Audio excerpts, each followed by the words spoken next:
NFAU Fam.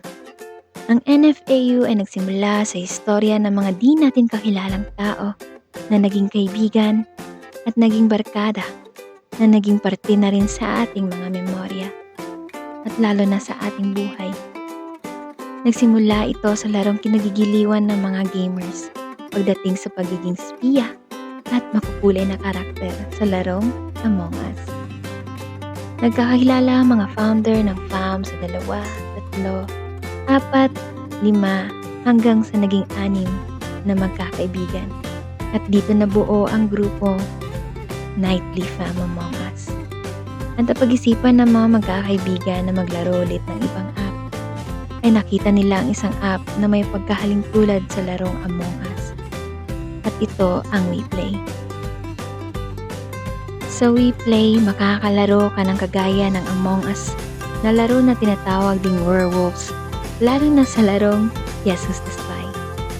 At hanggang sa napag-isipan ng bawat isa na bumuo ng FAM at tinawag itong New Friends Among Us.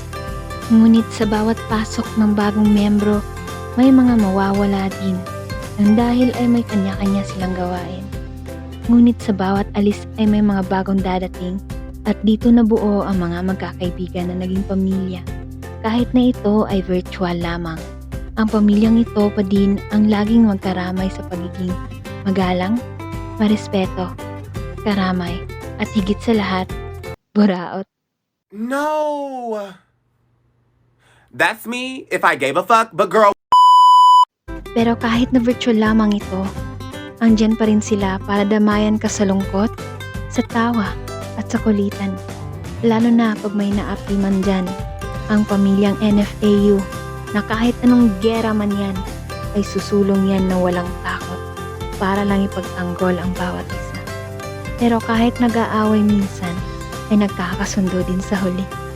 Ang pamilyang NFAU ay pamilya ng mga kwago dahil sa gabi lang kami gising. Happy Moms Already, NFAU fam.